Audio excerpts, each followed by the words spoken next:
in this episode with Paul Russell. Some of the band members became quite worried about the fact that I was in the church. There was a song, ironically, called Sex Police, and it's a song about censorship. Right. And so ironically, I was wanting to censor the song about censorship.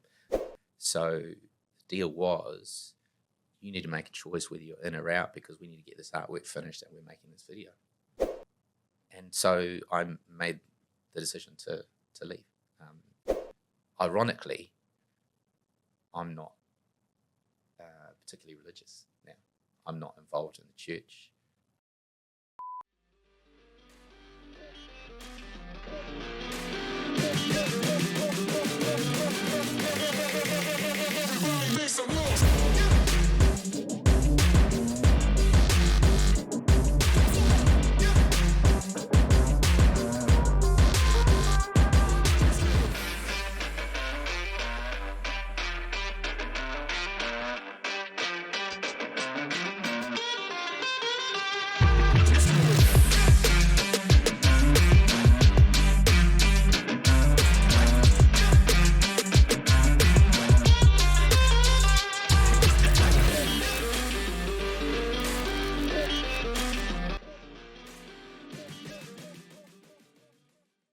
Paul, if I was to meet little Paul when you were a child, what kind of character would I meet? Who would I be talking to? I was pretty shy as a kid. I think it took a little while to warm up. I was the sort of person who would be kind of hiding behind my mum a bit, as a toddler and as a kid. But then I think once I was in an environment where I felt pretty safe and comfortable, I think I was like any kid, pretty boisterous, pretty energetic. I was always tutuing on things. This is, I've made a career out of being a drummer, and I think that was the roots of that. Right. Sort of going through my school years, I was always that kid. It was just tapping on the desk, and I couldn't keep still. Yeah. And so there's always that. And I think my parents, when I was younger, probably channeled that by putting a pair of drumsticks in my hand, giving me some pillows and putting some headphones on, and saying, right, have it that. You're always tutuing on stuff. And so, I think a bit shy, took a while to warm up, but I think once I was warmed up, I was away. Yeah, I would think. Okay. Yeah. And what kind of upbringing do you have? Where were you? Where were you living? Where was? Mount Roskill, central Auckland, Bible Belt capital of Auckland City, I think. I grew up in the church, so pretty conservative upbringing, from when I was probably 2. So my parents came from probably my dad, fairly interesting, rough background, and sort of found some continuity in the church and stability through that. And so I think that's probably why my parents sort of got so involved in that. So they were very heavily involved in the church growing up. So that was sort of my whole community growing up as a kid. So we were in a pretty sort of orthodox church, I suppose. It's classed as an open brethren church. So it's not your classic brethren with the haircuts and the scarves and all that sort of stuff, but it's a step down from that. So it's still fairly insular, So everything that we did sort of tended to revolve around the church community. And so all my friends went to church and all that sort of stuff. So as a kid growing up, it's awesome because, I'm at this point, I'm not aware of any politics of religion and all this stuff. I'm just a kid running around. And so I had an endless supply of mates and things to do and activities and camps and all that sort of stuff. So growing up in that environment as a kid is great, and then you get to an age and you get to understand what's going on behind a lot of that stuff and a bit of the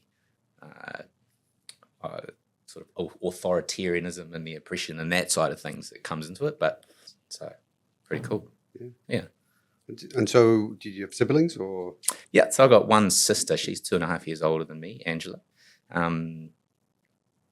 Just the two of us, really. So I'm the baby. Yeah. Very good. And so school, what was school like for you? I went to a school called May Road Primary. I don't know if that was a low decile school, but we were in a pretty much a blue collar, lot of council houses kind of area of Auckland. Very mixed in terms of lots of different cultural groups. But again, as a kid, it was great. I just had good mates. So there was definitely, it was a sub-genre for sure. It wasn't a big mainstream thing. Like, you know, the Swiss Made League. Like, there's your big prime sponsor. That kind of tells you everything, you know. It's like, yep, okay, that's as good as you're going to get. Yeah. So it was basketball and it was football and it was rugby. But, you know, I'd dabble in all sorts. I played squash for a little bit, do a bit of odd tennis and stuff, but nothing serious. But I got into surfing pretty late, like late teens, early 20s, which is pretty late to get into surfing. Oddly enough, I got into surfing because I have a fear of waves and I have a fear of sharks. So, Right. so my motivation was like, well, how am I getting over this? So let me put myself out there and see if I can sort of conquer that fear a little bit. So that's something that I still enjoy doing now. So you've conquered it then? No.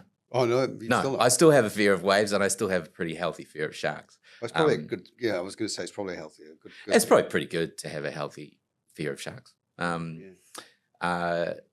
So, and I'm still uncomfortable in big surf for sure, but it's my way of sort of facing it a little bit. Right. And in my early days of doing that, I was fairly carefree and careless with it in a way because when you're younger, you do think you're a bit more bulletproof. So I just go out and throw myself around and go over the falls and hope for the best. And so I learned to surf on the west coast out at Piha and Karikari and Māori Bay. And so there's some pretty heavy surf out there. And not that I was amongst it when it was super heavy. You know, I'm still pretty skeptical of any big waves, but big enough to throw me around. And yeah, I remember going out, probably a bit foolish, really. I would just drive out by myself and just take the board if I had an afternoon off or something, and I'd just try and get amongst it. And sometimes I was out on my own, and you know, there obviously other people around. But I remember being out at Piha once, and the sun's starting to go down, and it was fairly heavy surf for me. Probably wasn't even very big. And I'm sort of looking around, and everyone else sort of seems to disappear, and I'm just sitting out the back by myself, and I'm starting to freak out. I'm thinking, oh, okay, sun's going down, and these waves have felt like they were a bit too big for me. So I just had to kind of suck it up and think the only way I'm getting in is to catch one of these things. And so I think I just straight lined it and then, you know, got out in front of it and then just got down on my stomach and just held on, basically. But yeah, I wouldn't put myself in that position now. I don't know what was going through my head at the time. Well, I was going to ask you what was going through your head at the time. But it was more about actually, if you've got a fear of sharks and waves, what drove you to go surfing? Like, was it something like actually, you know, I'll be honest with you, if that was me, I probably, it would be the last thing I'd think about doing. If that was, I'd go do something else. Right. But I'm just wondering whether you've known you've got that fear. Is that a challenge for you? Do you see that as something you have to kind of overcome?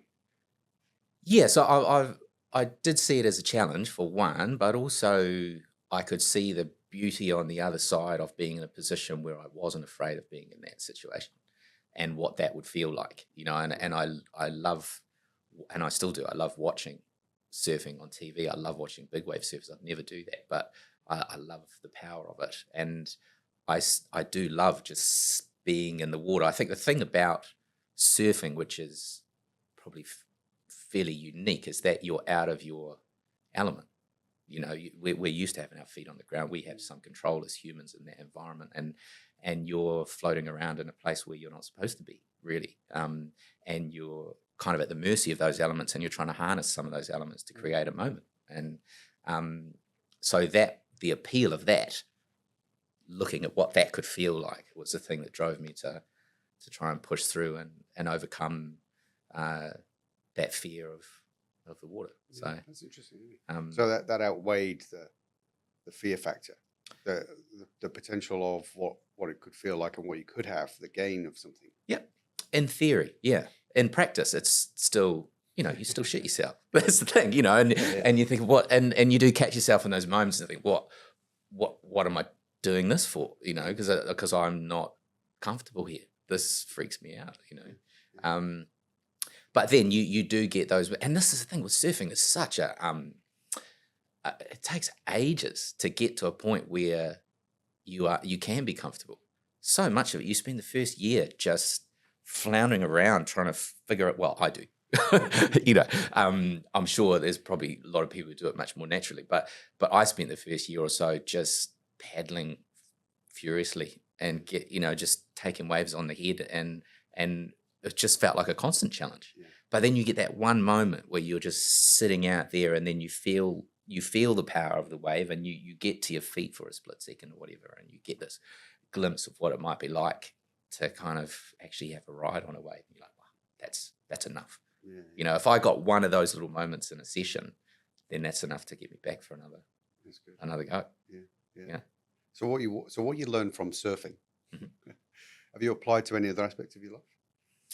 That sort of looking at, being kind of, not future focused is not the right term, but looking ahead to what it might be like if. Yep, that's a principle that I apply, and again, it's something that's become a truth for me. It's not something I went in saying I'm going to do this and I'm going to envisage whatever and sort of do a mind trip on myself. It was just it's become what it is, and I will always try and imagine what would be on the other side of the thing that I'm fearful of, whether that's an audition or something, like auditioning for Stomp or something, in London. That's a big deal. Or going through my osteopathic training, which I did in the UK as well. So going into a big exam, where I've got to treat a patient, I have eyes looking on me with their clipboards and doing all this stuff, I would always try and think, what would it feel like on the other side of that, with me having done that well and feeling proud of myself, and try and be in that moment in my head, taking that in before I go into it, So it's not that it allays your fear completely by any means, you still feel the nerves and all the rest, but you've got something to aim for, and it does bring you a sense of composure in the midst of what's a lot of chaos, with anything that's scary, whether it's a job interview or taking on something new or whatever it is. Yeah. So is that something you've had to work at, or has that come naturally for you? And the reason I ask is I think a lot of people would tend to focus on what they're fearful of, where focus goes, energy flows. So you put more energy into what you're fearful of, as opposed to, like you just said, really, creating some calmness and composure, equanimity, and thinking about, actually, if I can do this, then I'll have that, or I'll be in this position. Yeah. There's a couple of things there. So one of the things, going back to being a kid, I've got quite an interesting relationship with my father, where we're somewhat estranged these days, but we grew up being very close. And for all the craziness in my father's life, one of the things that he was consistent with, that I recall as a kid, is that nothing was off the table and everything was possible for me as a kid. And in his mind, and there was just always this sense of encouragement and, you can do anything, some kind of thing coming from him, which is I'm eternally grateful for, despite all the, however things are now, that for me set me up as a mindset, I think, as a kid, to just feel like, cool, all right, if I want to do that, then that's at least in the realms of possibility for me. It's not, you think about your limits. You've got to,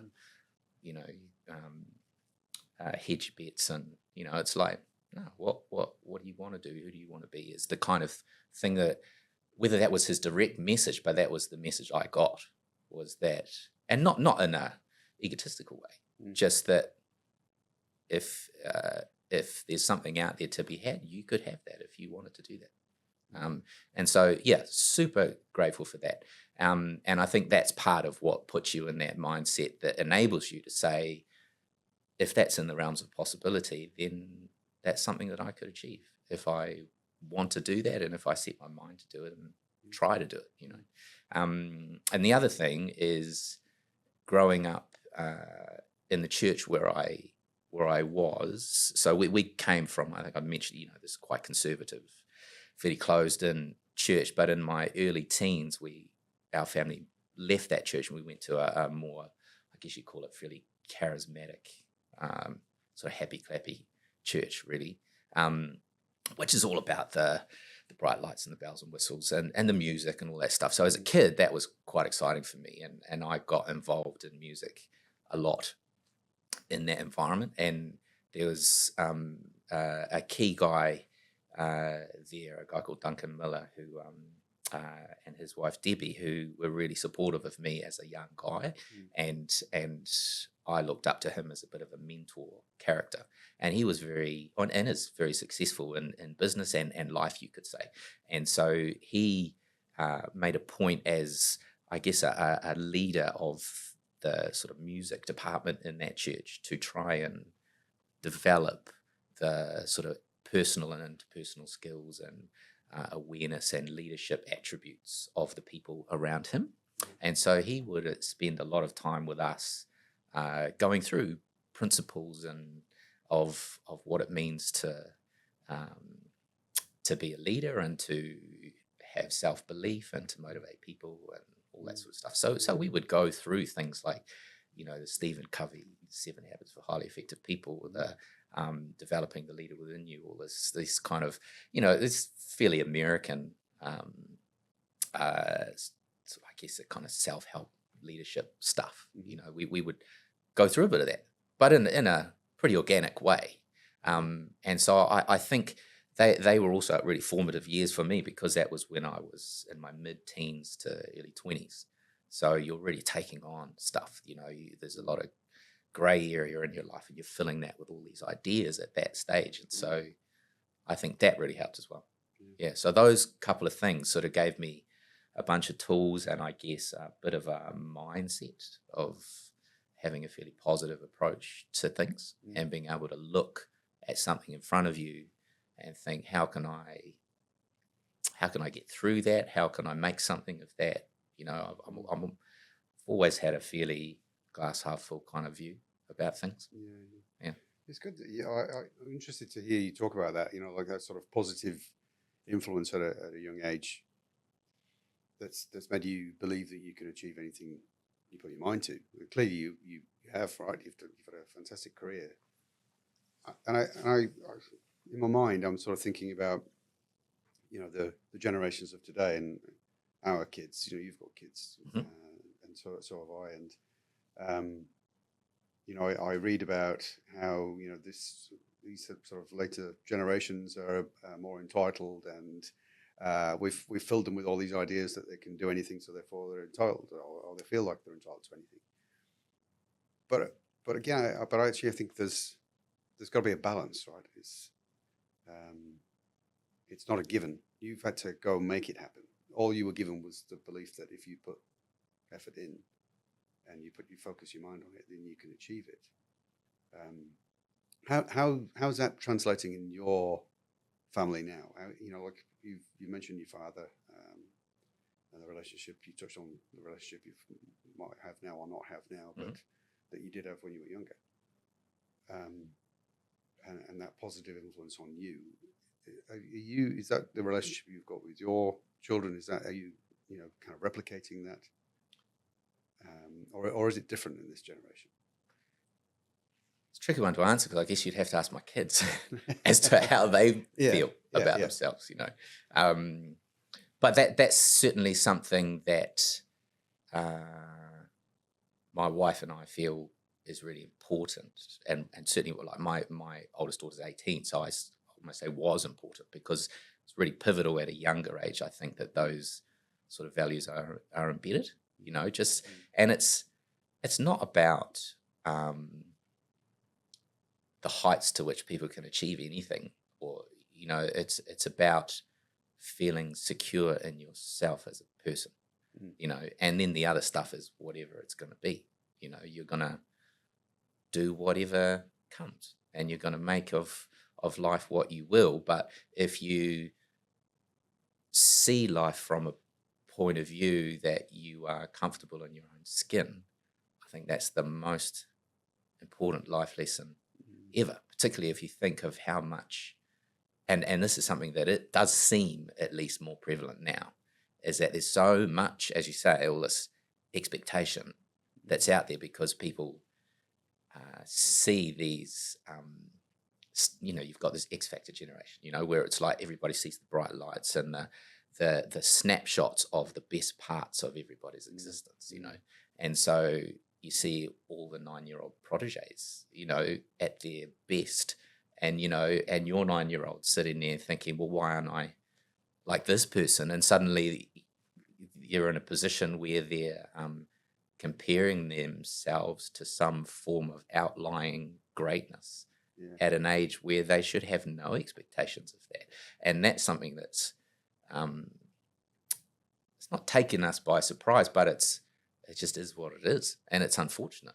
When I grew up, I was playing basketball and running around, and I didn't have my head in the clouds. Like I talk about those things that were instilled in me at a young age, but it's not like I was looking at every situation like, right, how can I achieve the greatest moment out of this as a kid? I'm not doing that. I'm just running around feeling happy and content, and what I see in the current generation, and my kids included, is that those moments of happiness and contentment are fraught with so much interjection of self-doubt and comparison that I never had as a kid growing up, because our world was so much smaller. You had your circle of friends, you had your wider school, you had the All Blacks, and you had whatever was on TV, the celebrities that came along for telethon or something. You weren't comparing yourself to a million other kids doing amazing things for 15 minutes on the TV. You didn't have Facebook telling you all the stuff you couldn't do, or how you didn't measure up. You're just hanging out with me and my mate, playing some basketball, and so you feel instantly on a par with your peers, and you feel like you're in the right trajectory for where you're at. And I don't know if our kids have the luxury of that, because everything's designed to push them.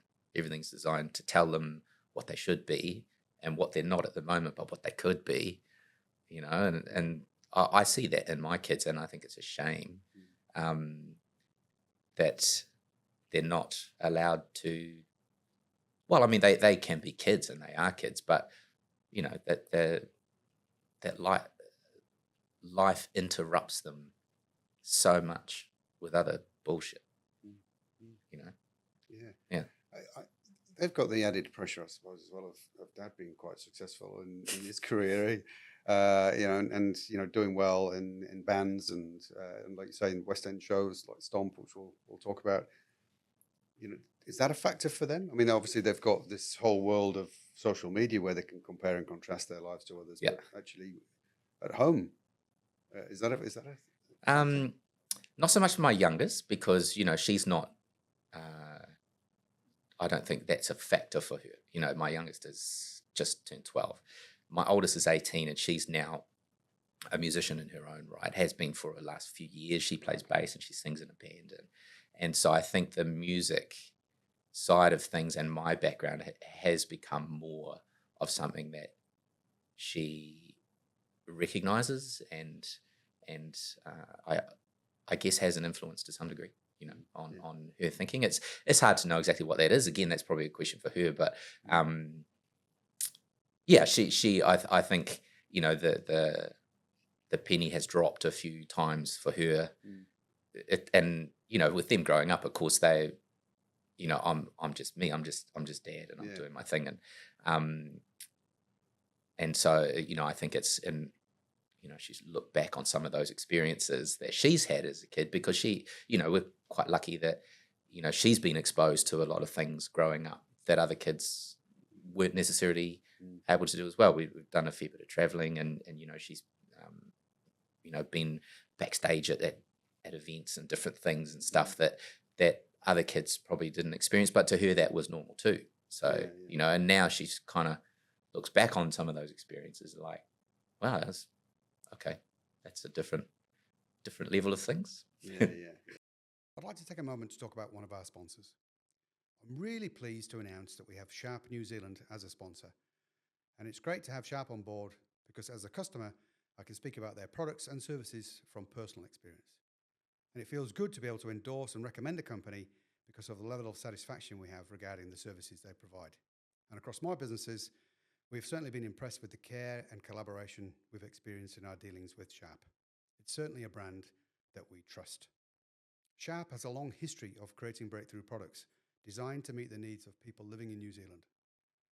Sharp's leadership in technology innovation ensures it's at the forefront of the pack, providing business solutions from printing and photocopying to interactive meeting solutions and ICT phone systems. No matter where you are or what size your organisation, whether you're large or small, Sharp New Zealand can provide their services to you nationwide. If you're looking to upgrade your technology or renew your photocopier leases, talk to your local Sharp team or visit the website at sharp.net.nz. And all of those stuff, it's amazing what does it influences consciously and unconsciously. And, I'm sure that her growing up with Dad being a musician will have influenced her, even if you weren't trying to directly influence her, it would have had. Well, this is the thing. Like, I did directly try and influence her. Oh, you did? Right. We were kind of thinking, right, well, when she was probably about maybe coming up 8 or something, we were like, right, so let's see if she wants to do some music stuff. And so we bought her a keyboard, and I think I've never pushed them towards drums, but so we got her this keyboard, and then we got her a ukulele, and I was keen on getting some online thing where they can learn the piano and do stuff, and she just never really took to it. But then of her own accord, she decided that she wanted to play bass guitar. Like, I think this was in second year of intermediate school, I think it was, and that was not my doing. That was her, and so she has just gone down her own pathway with that. And the cool thing that's super exciting for me is that, I was thinking, I wonder if she'll be a musician. I wonder if she'll do this stuff. And she's just gradually discovered her own path of that completely, it feels, irrespective of anything I've done or whatever. She's been immersed in that same feeling that I had, because it comes into its own more in high school when you've got the dexterity and a little bit of experience to actually make something that works and inspires you and sounds half decent. That's when you get inspired, and you're like, you create those magic moments with your friends in a room, and you're like, wow, we could be a band and we could do this stuff. And so she's just discovered that, like anyone, like I did, and that's exciting to see. And so it's really, what was really cool for me was to go, and I remember seeing her perform for the first time and sing, and I had never really seen her do it. And I don't know if it was because of my background that she's never, she was kind of keeping that to herself because of the fact that maybe she thought I had expectations or something, but she was just off doing this whole thing for a few years at high school. And then we kind of caught up with it and went to see her do this performance. And me and my wife are sitting there and just proud as punch, it's like amazing. Yeah. And we're like, damn, all right, you got some swagger. Yeah. She's singing and she's playing bass at the same time, and she's nailing it. And she looks great on stage. She knows how to move.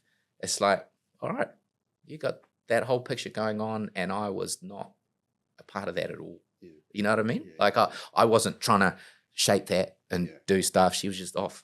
Yeah. And I was very fortunate to witness it. It's cool. Very good.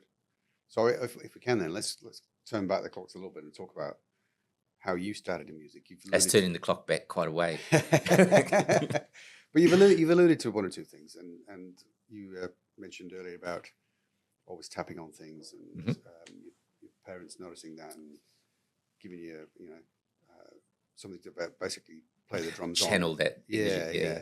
And then you mentioned obviously church and the music side of things there. When you were younger, and when we talk about little Paul, what did you want to be when you sort of grew up? Was music a factor back? At what point did music become a thing for you? I don't know if I ever was ever thinking that music was going to be a career pathway when I was younger. Like I would get lost in music for sure. So, I grew up on my dad's music. So I grew up on Joe Cocker and Dire Straits and Fleetwood Mac and Pink Floyd, Cliff Richard. My dad was a big Cliff Richard fan. And so I would just sit, those the headphones were ridiculously big back in those days. And on my tiny head, they probably were even ridiculous. They had the little curly cable that would go to the massive stereo system that took up half the wall. And I would just put these headphones on, and my parents, quite smart, they gave me a pair of sticks, but they didn't give me a kit. I would just use pillows. Just genius idea. So I'm not making any noise really, but I'm sitting there, and as I didn't have any lessons at this point, didn't have a drum kit, but I had some sticks in my hand, and I would just put on like Dire Straits' Telegraph Road, which is like, this kind of epic tune, and I would just sit there lost and go off my own world. But I wasn't, and the other one, I guess, Phil Collins, Genesis, all that stuff, big toms. Toms are part of the drum kit, I should probably say. All this all that stuff was very exciting for me. But I didn't think of it as a career thing. It was just something that I was doing. At the time, I thought I was going to be a chef. Right. Yeah. Which is and I do love cooking. I thought I was going to be a chef, and then I thought I was going to be in the army at some point. Right. And I just oscillated through typical kid stuff. I think maybe I wanted to be a policeman. I don't know. Yeah. But a chef is the one that kind of probably was the most consistent. I would come back to. I love cooking. My mum's a caterer, and we've always, food is a big part of my family. I'm part Fijian, so with most societal groups, food is a central thing, but certainly with Pacific Islanders, it's a big thing as well. So, food was always the point of communication and family gathering and all that sort of stuff. And when you grow up in the church like I did, it was very much around groups of people coming together and sharing stuff. And so there's always these big meals. And so I grew up in the kitchen watching my mum. And so I'm the sort of person who doesn't really cook from recipes so much. I just have a look around, and I'm like, we've got a bit of this, we've got a bit of that. I can feed 10 people. Let's go, and I got that from my mum. She's also a creative side, right? Yeah, that's true. Yeah. That's true, because it's less logic. I'm not concerned about reading a step-by-step thing. I'm just like, give me some flavors, give me some tactile stuff, and we'll put it together, and we'll see what comes out. Yeah. So when did the move go from being a chef towards drummer in a band? What age were you? Well, now we're talking more high school. So this is where, again, you've got some level of technical skill that you can string together that actually gives you those magic moments, and I got into, so I was in a band called Supergroove, which is, fairly successful New Zealand band back in the 90s.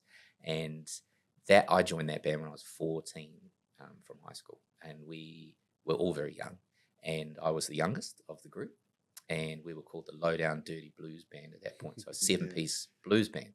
And so it was getting involved in that. And the kind of school shows prior to that kind of gave me that buzz of performance. You have the lights, you have the pressure and the moments, and you're creating this atmosphere and this vibe for people to experience something. And you do get hooked on that buzz.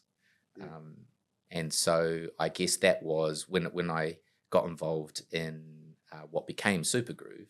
That was probably the first band that was, we all took it really seriously. We were young, but we rehearsed a lot, and we were playing in jazz and blues clubs with sort of respected adults of the time. So sort of Midge Marsden and Beaver and the Best Boys were these kind of headline acts. That it was actually the drummer from the Karuba Blues Brothers that introduced me to the band. So he was the drum teacher at my school at Linfield College, and he was filling in for the rest of the guys in the band because they didn't have a drummer, and they would open for the Karuba Blues Brothers. And so he was like, "Oh, you need to check out this kid that I teach at this school." And so he introduced me, and that's how I got to know the guys. Right. And so from that point on, it was full immersion. Basically, we would rehearse a couple of times a week, and we were gigging, and we were starting to travel a little bit. We'd go to Hamilton and play a show, which is a massive thing. I had to sort that out with my mum, all right. And she's like, "Who's taking you down? When are you coming back?" All this sort of stuff. And I think we got quite a lot of recognition because we were so young. So we're these young kids playing this in these blues and jazz circuit stuff with all these adults, and we weren't really allowed in the club. So there's actually an article. Not old enough to be in there. Totally. There's an article that said when you're 16 and the doorman says no, and it was about us going to this show somewhere, and the guy wouldn't let us in because we were too young. And it's like, "No, we're playing. You don't understand." He's like, "What ifs?" And of course, it makes for quite a good story. But that was pretty full immersion from that point. That was music for me was my thing. Yeah. So at the point that you were introduced to the opportunity of the band, were you looking to be in a band? Yeah, and I had been in a band. Oh, you had. So this was the early days of, I guess, what became RockQuest, for high school bands. Maybe it was RockQuest. I don't know if it was even called that. But the very first band that I joined we called ourselves Felicity's Breakfast. Right. And we thought our point of difference, because we made the regional finals at the Auckland Town Hall playing a cover of the Mockers' Forever Tuesday Morning. And roll my eyes at this, I think we did Johnny Be Good for some reason. and a Midnight Oil song as well. And we thought our point of difference that would make us look cool, it was that we all wore paisley shirts. Remember when paisley shirts was a thing? Yeah. So we thought, that's us. So we all wore paisley shirts. We called ourselves Felicity's Breakfast, and we played the Mockers. Yeah. I'm going to go off on a tangent. This is what I normally do anyway, go off on tangents. But it struck me when I was obviously doing a bit of research before the interview. Just something came to mind. I thought, how do they come up with names for bands? And totally right. And you just, Felicity's Breakfast. I hadn't heard of that. Yeah. But you just reminded me of that thought. So I'm going to ask the question: how do you come up with these names? I don't know. I don't know who came up. I think it wasn't me that came up with Felicity's Breakfast. It sounded zany, Yeah. And so we stuck with it. But you're exactly right. Band names are quite ridiculous. The one that sticks out for me is the Smashing Pumpkins. But what it is no matter how ridiculous the name, it just becomes what it is and becomes associated with that sound and that brand. Yeah. So it becomes normal. Yeah. Like if I said to you, "I'm starting a band, we're calling ourselves the Smashing Pumpkins," you'd be like, "You what?" or the Foo Fighters. Yeah. What's a Foo Fighter? It's like, it's ridiculous. Yeah. But of course it just becomes what it is. Yeah. And actually Supergroove has become what it is in the sort of iconography of New Zealand music. And when Carl first put that forward as the name for the band, so we were the Low Down Dirty Blues Band. Essentially, we started to sort of write more funk original songs. And so the moniker of the Low Down Dirty Blues Band didn't really fit anymore. And so I'm pretty sure it was Carl came up with Supergroove, and I thought it was the most ridiculous name ever. Supergroove. But it, Like, it kind of fits now, though, doesn't it? it fits now, but at the time that sounded super lame. Like, to me, I was like, Super Groove? Like, hey, what's up? Yeah. You know, it sounded really try hard. And I was like, wow, okay, we're going with that. But, you know, it very quickly became what it was. And now it just seems very normal. Yeah. But I remember distinctly my reaction at the time was like, bro. Yeah. So when can I ask you, when did it start to feel like you weren't just in a band, as in with a group of mates, knocking out tunes, to actually we're going somewhere. This is the thing, we're going somewhere. When did that start to kind of sink in for you? So it was when we had made the transition to become Supergroove. So we started doing covers. There was all jazz and, well, not jazz, blues covers. And then we would gradually do more sort of funky versions of those, and there'd be some James Brownie stuff in there, and we were starting to be influenced by the things we were listening to, which was a lot of 70s Parliament, Funkadelic, all that sort of stuff, with, you know, with the bass lines and the horn section stuff. And the Red Hot Chili Peppers were coming through at that point. Early Beastie Boys were coming through at that point. And so that amalgam of those sounds sort of really influenced where we were going with the music and the sound. And so once we so we had gained this I guess a bit of press because we were the little kids who were playing the blues music.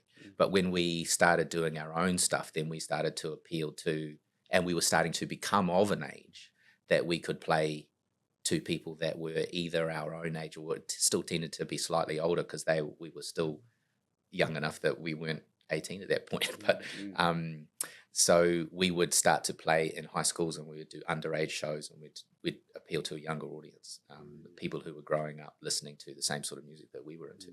And that's when it started to create some momentum, and you got that buzz, you know, collective buzz, where you sort of think we're onto something, that what we're doing is pretty cool, you know, not just from a response point of view, but like from people responding to it, but just we loved it. You know, we were in a room together just playing this music, like, this is awesome, you know. So how old were you there?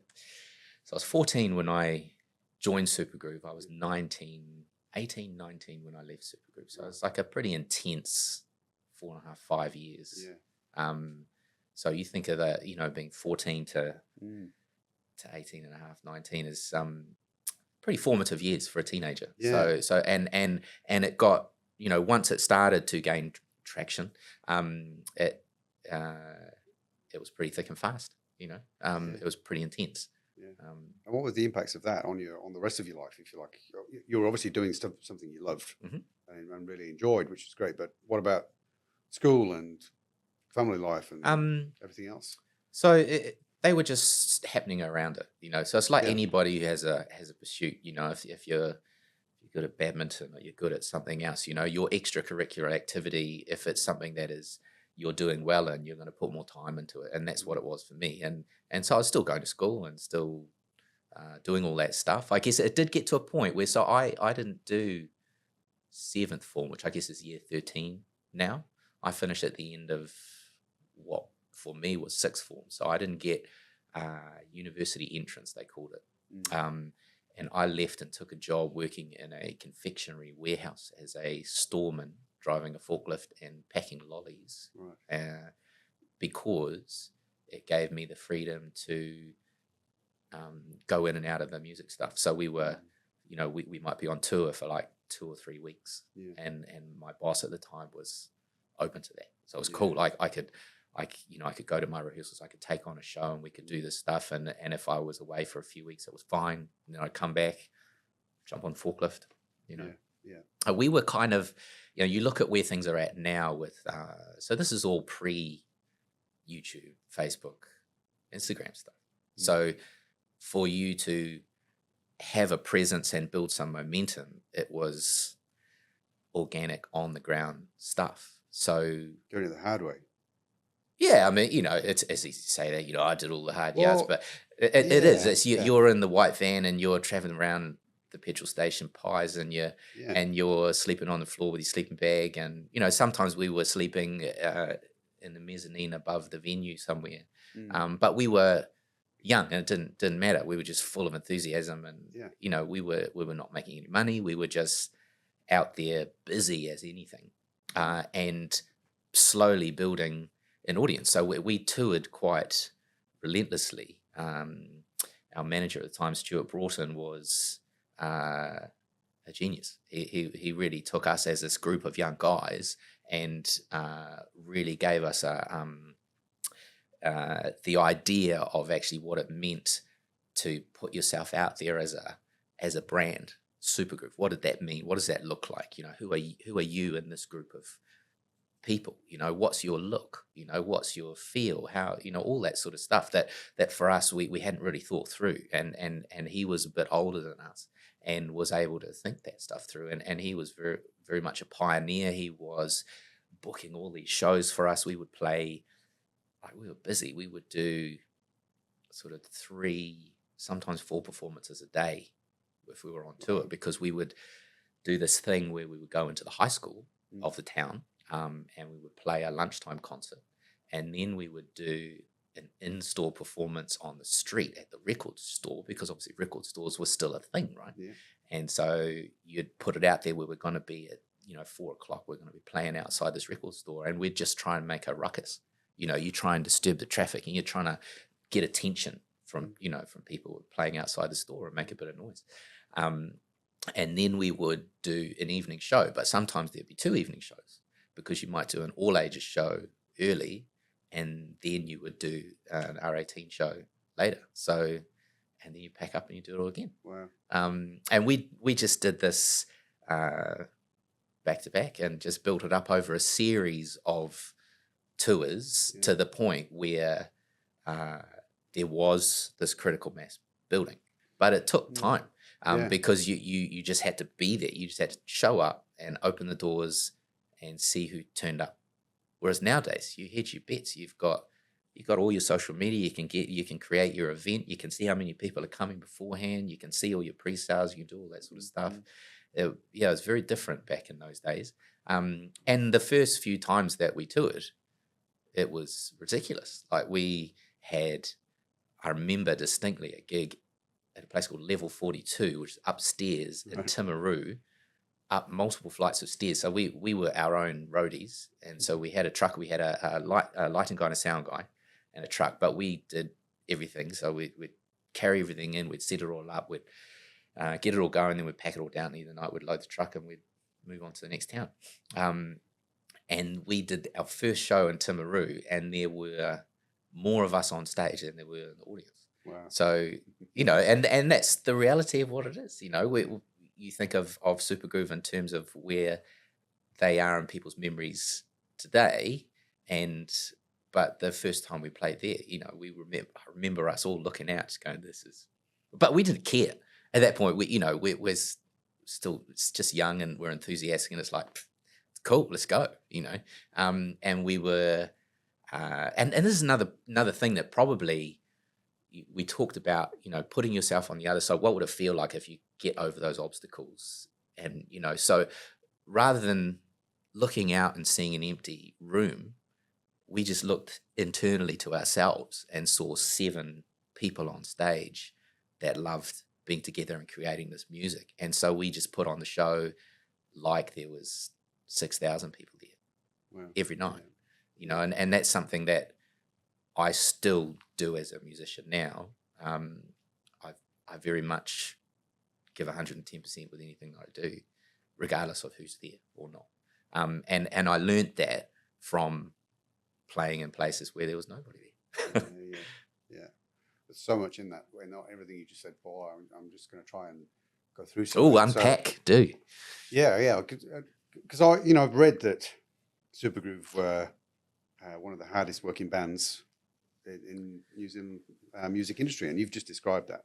We were, yeah. And obviously at that time, that was the way and the difference. You talked about your manager. being a genius and working out what you needed to do to get that presence Yep. in the market, and then you guys had to go do the hard yards in order to do it. I mean, it's not like, and I'm not taking anything away from anyone who has success online and builds that way. That's just the way things are now. But to get a market for people to hear your songs, you had to go to them. Totally. Yeah. Or get them to go to a record store to buy it, not just download it. And if you were lucky, get on radio back then. Yeah. Which again, in that era was much harder to do. Like now we have a much greater percentage and appreciation of local New Zealand music on the air. And that's a big thanks to organisations like New Zealand On Air, who have worked for years just promoting New Zealand music on the airwaves. But back then, there was only a handful of bands that would actually get their songs played on the radio. There's a hell of a lot of gigs and all this great energy coming from the grassroots, just people being in physical places, experiencing moments in time. And if you were there, more power to you, And in some ways that was because you couldn't share this stuff. You couldn't be filming it and putting it out to your mates, doing anything. It created all of these sort of iconic moments for people that, were you at that gig where, there was, she had a power station, it was head like a hole, it's all, and there were these legendary moments, and you were either there or it didn't happen for you. And that's pretty cool to think that, I was able to be part of a lot of those organic moments that happened, and that's what music is. It's just about creating a moment, that's what performing is, nowadays we're trying to capitalize and make the most out of every moment that we can. We're trying to replicate it and share it. But it's the same thing as, you go on holiday and you take a photo of that cool sunset, and then you look back at your picture and it's like, it's not the real deal, but it reminds you of a moment, So I still think that it's nicer to be a part of the thing as it happens, if you can, that's where the real buzz is, not just seeing stuff or liking stuff. So face to face, actually experiencing it. Yeah, absolutely. What did you? So you were young, a teenager at this stage, youngest in the band, and everything you've just talked about, like I say, it's packed full of really insightful things. But what were you learning from that you took forward in your life from that experience? How to perform, for one thing, how to put on a good show, how to I guess it sounds weird, but how to hold yourself in public. Does that make sense? Like how it's not like a projection, but just how to comfortably be yourself when people are looking at you, maybe. That because again, the pretty formative years, and so to have people taking photos of you or a camera in your face, or making a music video and doing it, like I look back at Jeepers, so and it now I think about it, I think yes, it did teach me how to perform, because you look back at early Supergroove music videos, and I'm so self-conscious, so overtly self-conscious, I'm so aware that the camera is there looking at me, and I'm trying to perform, and do my thing. And you learn over time that actually you just ignore that stuff, and you are in the moment, and that's probably a big thing of what it's taught me as well, is being present in that moment and making the most of that moment, rather than trying to think about all the ramifications of that moment.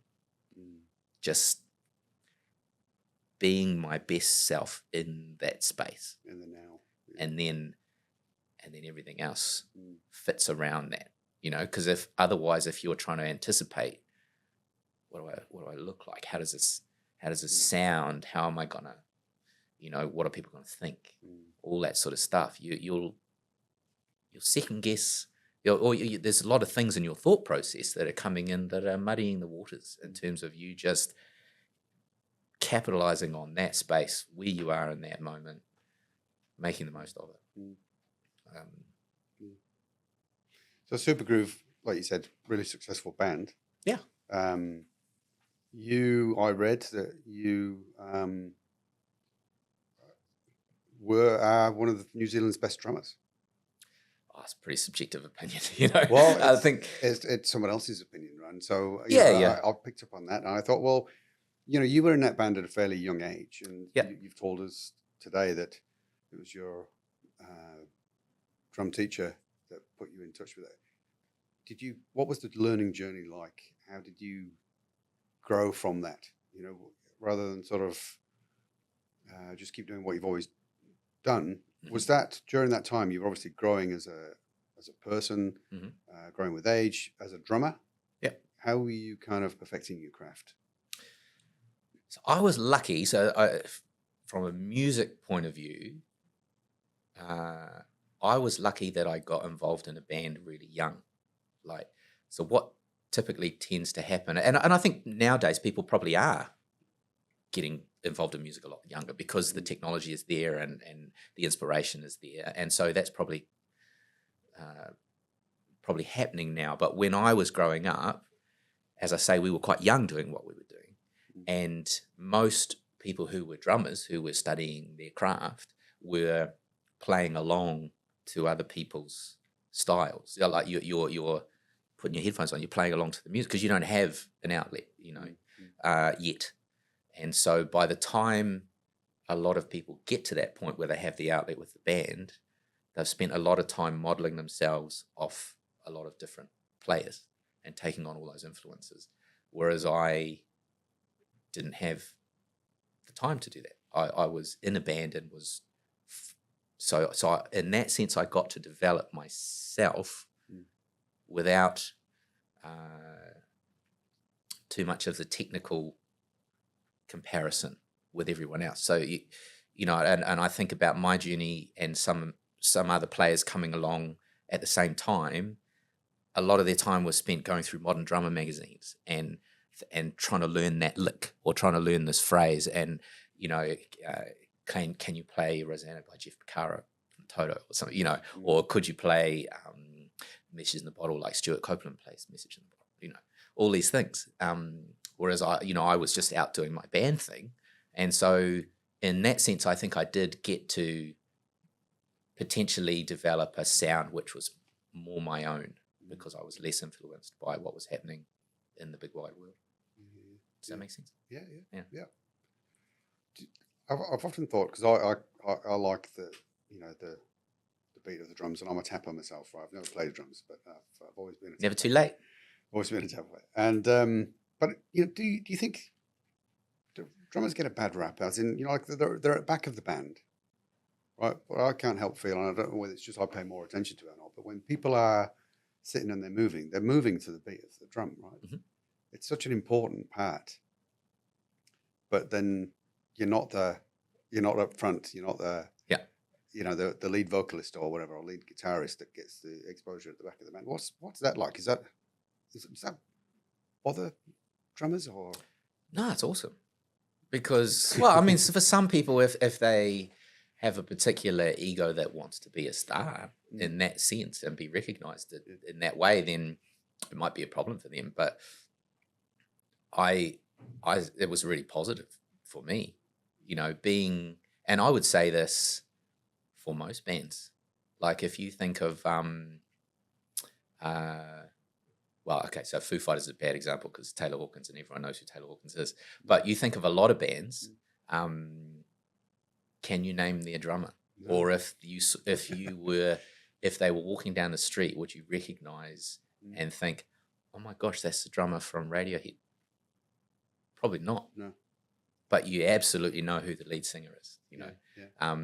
And that to me is a great That's a good thing. You know, you Get the get best you of get both the worlds. anonymity, and you know, so someone's shining a light somewhere else, you know, on the front person, and you just get to do all the stuff that you do without having too much in your face, which is great, I think. Yeah. Cool. So Very no problem for me. Yeah. Okay. So, your time with Supergroove, did that come to an end in '94? Am I right? Yes. Yep. So, can you talk to us about that? What was how did that come about? You leaving the band? So that was interesting and in hindsight, pretty awkward situation. So as I mentioned, I grew up in the church, and so at the same time, you know, again, these are really formative years. You know, I'm 14 through to 19, and so at the same time as I'm, you know, on this trajectory with the band, and we're getting this bigger success, I'm at the same time was still quite involved in the church, and my own spiritual journey was becoming increasingly more important to me as well. You know, that's an age where you are trying to make sense of all of those grey areas, and you're trying to think about what your values are and what your worldview is. And so to me, I was working through that, and obviously it was very informed by the fact that I had grown up with that sort of Judeo-Christian worldview, you know, so this undoubtedly is affecting my the way that I viewed myself in the world around me. And it got to a point where the more success that we got with the band, not all, but some of the band members became quite worried about the fact that I was in the church, and that there could be a perception that because I was a Christian, that people might think that Supergroove was a Christian band. And there was, to my mind, it was sort of unnecessary paranoia a little bit. You know, I thought it was a bit much. But that was the view. And I remember it, you know, having these discussions around making sure that I didn't advertise anything around my spirituality, that I just sort of keep that sort of hidden away so that it didn't affect the image of the band. And I remember I was given a necklace by my parents, and it had a cross on it. You know, it's a very stereotypical thing. And, you know, for me, it meant a lot because I was away from home a lot, and we're doing all this stuff. And for me, it was like a connection to them and a connection to my faith at that time. And so, you know, I would wear this cross. And I remember a particular band meeting of them saying, you know, we don't want you to wear that cross anymore because people might see it and they might think that, you know, you're a Christian. They might think that we're a Christian band. And that, you know, to me, they're making that kind of leap didn't make sense to me, you know. And in hindsight, I think they would probably agree. You know, there was a lot of the more that success became on the horizon, the more protective around that process they became. And so that started to create this division there where I was very aware that I felt put in a corner a little bit there as well. And so I guess the problem is I you know, we're all pretty young, and in hindsight, by the way, this is all water under the bridge. You know, I have a good relationship with those guys, and you know, we've been able to make our peace around all that stuff. We were kids at this time, you know. But you know, at the time, I felt like there was this sort of division happening there, and of course, when we started as a band, we were kids, and we were writing songs like "Come to the Party" and "Hot Jam Donut," and we had a song called "Bacon Steak, Cheese and Egg with a Patty," which was a reference to the impressive burger that the guy at the Takeaways would do that was just up from where we would rehearse. And so we're kids and we haven't had any life experience, so we're writing about things that we can think of, you know. And as the guys got older, they were wanting to write about more interesting and deeper things and be a bit more angsty and all this sort of stuff, you know, which is fair enough.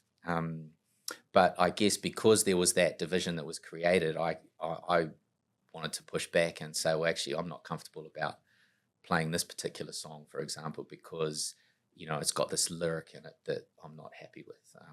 There was a song, ironically, called it was called "Sex Police," and it's a song about censorship.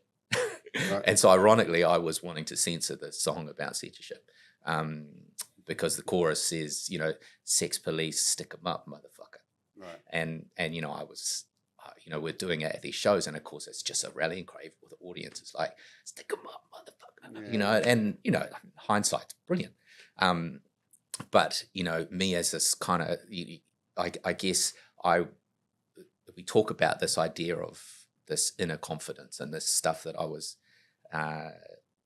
feeling that in hindsight I was imbued with, but at the time I was quite nervous about this dual role that I felt I had, because I felt this, I loved being in this band, I loved that energy, I loved that feedback. At the same time, I felt that I had some sort of responsibility because I was this young guy, sort of on a bit more of a pedestal that was in this church community as well. And so I felt that people were looking at me as an example of that. And so for me, I thought, am I being a good example of that by performing these songs? Right.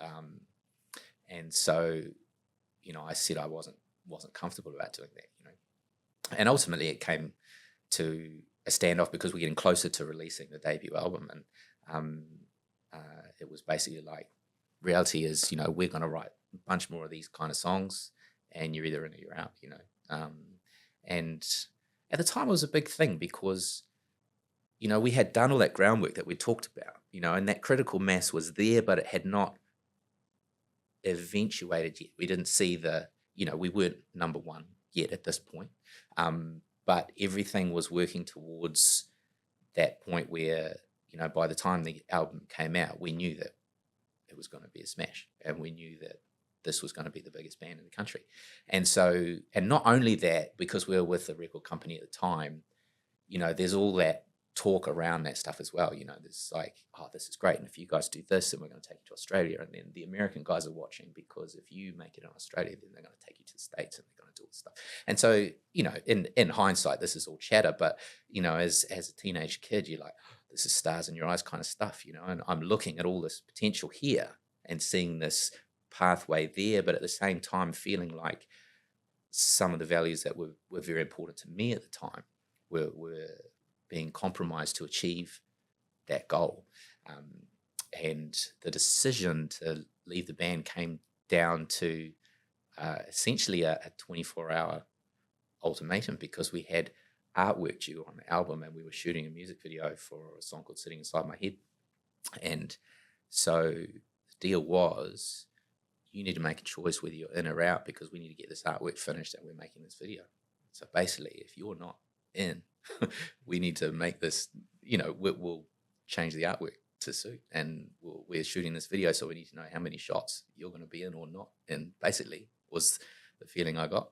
And I remember distinctly, my parents were away overseas at the time, and I was at home sort of agonizing over this decision overnight. So I had, I sort of worked all these years to get to this point, and now I was sort of sitting there thinking, right, what do I do here? I'm in a situation where I see this potential, but then I have, there's some of the values that I have that are not aligned with the values of where these guys are. And so I made the decision to leave. And so if you look at the Sitting Inside My Head video, there's no close-up shots of me in the video. It's you only see me from a distance. And if you look at the artwork of the Traction album, it is all a bit muted because it's an interesting artwork, but I'm the one that you cannot see my head at all. And so essentially, at that time, it was hard because it felt a little hurtful, because I felt like I'd invested a lot of that time, and it felt like there was not a value of me enough to want to find a happy medium. And so at that time, it was tough. But I made the decision based on, I guess, a principled decision, which the reason I talk about it in such an elongated way is that time for me, looking back on it, is one of the most crucial things in my life in terms of becoming a cornerstone of how I choose to make decisions about my future. Because I always want to make value-based decisions that uphold the things that I think are important versus chasing a carrot that is potentially going to give me some sort of critical or monetary or some sort of gain.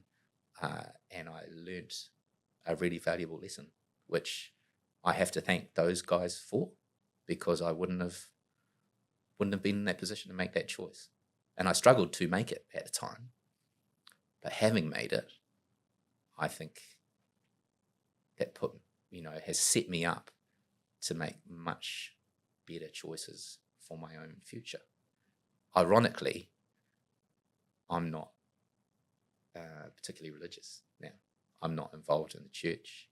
I would quite happily play those songs, but that is almost an aside. It became the principle of, what are the values that I have, and if those values are not compatible with the thing that I'm wanting to chase, then that doesn't work for me. Doesn't matter what the stakes are. So the stakes could be you offer me anything, and it's like, well, nah, basically. So yeah, try and stick to your guns in terms of what you feel is important for yourself in that moment. Wow. I think, you were, 18, 19, say something like that? Yeah. Your parents are away, at that age, well, at any age, let's be honest, I still tap into my parents now for what I should do and what I shouldn't do. Making that kind of decision back then at that time was huge. Yeah, I was lucky. I talk about the gentleman, Duncan Miller, who was quite an influence with me growing up in music in the church. I phoned Duncan that night. So I had overnight to make this choice, and I rung him, and I think I was in tears and was just like, I don't know what to do here. And of course, he was great. He didn't tell me what to do. He just said, look, I just encourage you to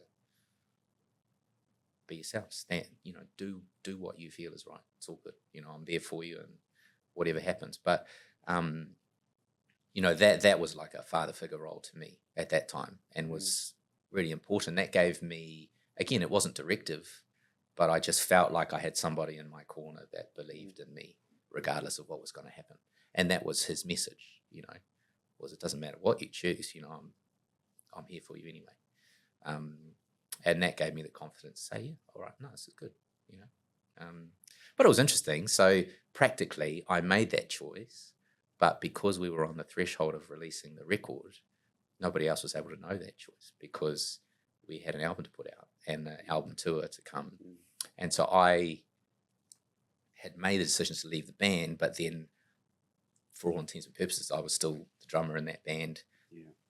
When the album came out and it shipped platinum and was #1 and did all that stuff, and then we have a sellout, tour around the country, and I did the first couple of legs of that tour as well, because of course I didn't want to leave them in the lurch either, and so I was like, right, we'll work this through until you find somebody new, and so that was hard, because you're going to these press events and you're going to these launches, and someone's turning up and doing the whole thing, presenting you with a platinum disc from from BMG Records, and I'm like, cool, thanks.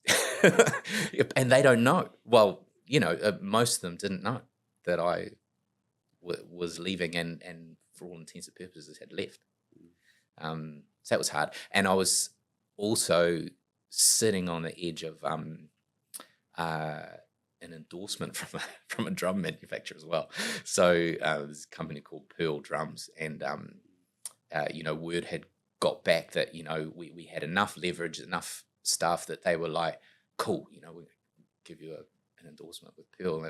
And I remember it was like a few days later, it was a week or something, and one of the guys involved sort of bound it up. Had no idea, of course, and was like, "Oh, congratulations, so exciting, man! You got this Pearl endorsement. That's cool, man, and can't wait for that to come through." And it's like, cool, yeah, thanks.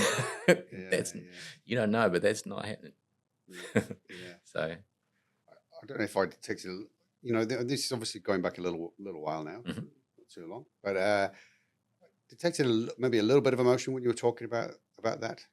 I mean, is it still something that you think about? Do you have any regrets about that? I mean, I'll give you the context of why I'm thinking here, really. I mean, for me, it sounded like at that moment, you worked out how to live a values-based life.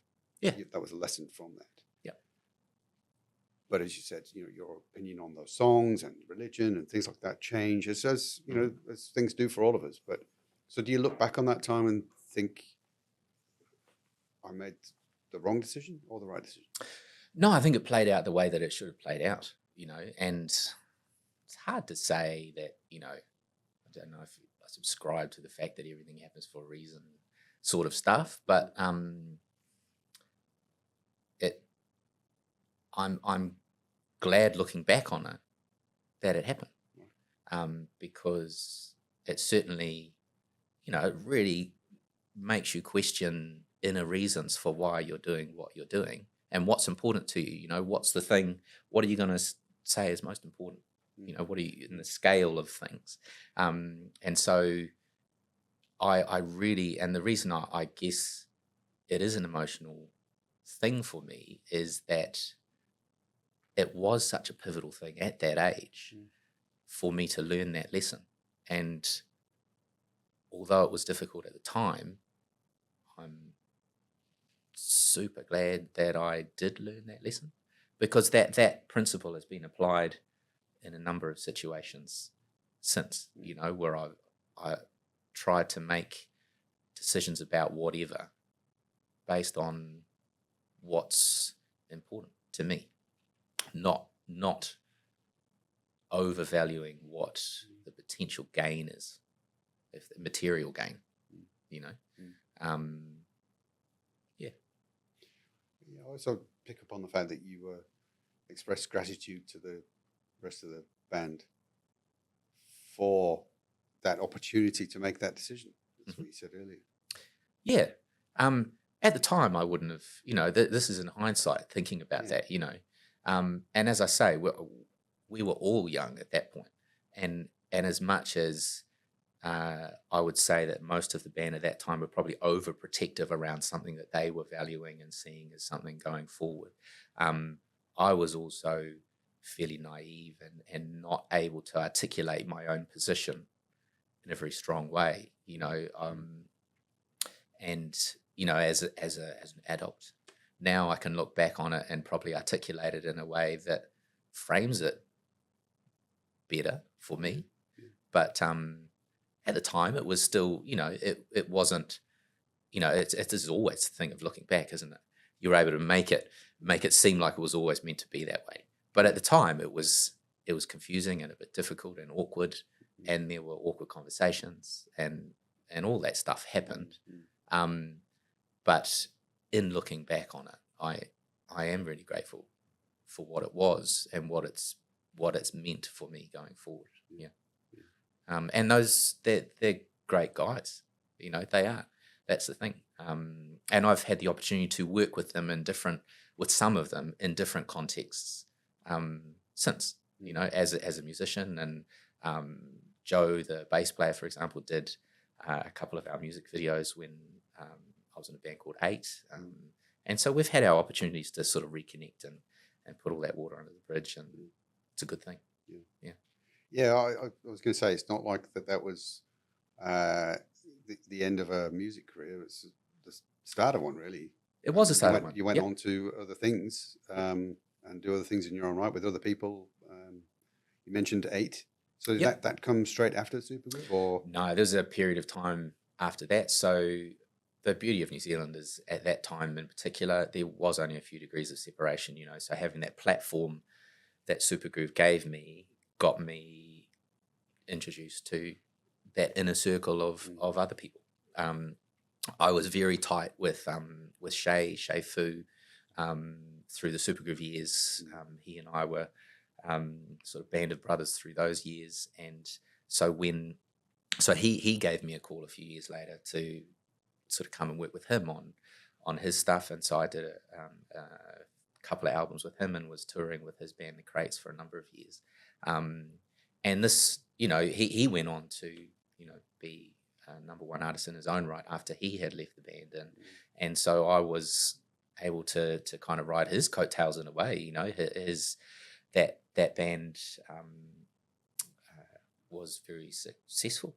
The Navigator album was an award-winning record and lots of great singles off that, and so I was back in that situation of performing and touring at a pretty high level, and then got involved in 8, which is a longtime friend of mine, Bruce, and I had sort of started that project, and we had some other mates around us with that. And at the same time, so there was a period where I was doing a few projects and was wearing multiple hats. So music had become my thing by this point. So I was either teaching, or I was in the studio, or I was on the road gigging, and that was my working life for a number of years.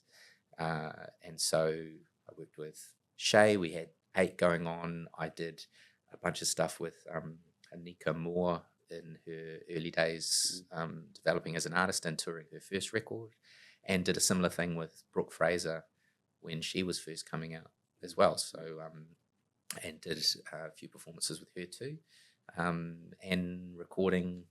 There's a studio called York Street in Parnell, which is fairly well known. Was the studio of the day back in the days. That's where you'd have the Feelers and She Had and Supergroove and all that stuff was recorded there. And so I was one of the sort of on-call guys to come in and do commercial work there. Right. So I was just, for a number of years there, I would just had my hat on juggling different stuff. And so I guess that was, in terms of my career as a session musician in New Zealand. If we can, I want to maybe jump forward a little bit. I'm not quite sure when. I think, was it mid to late 2000s that you were in Stomp? In yes. The West End? Yep. Can you late 2000s. Tell us a little bit, because I think that's quite an interesting story about how you ended up in Stomp in the West End in London. Yep. So we basically, we had done an album with 8, and so we were sitting looking at what was next for us, and we decided actually we were going down this road of sort of almost starting to cookie cutter and preempt what we thought people were wanting to hear for the next kind of batch of songs, and it didn't feel right. It didn't feel like we were being us, and so we thought, actually, let's call it.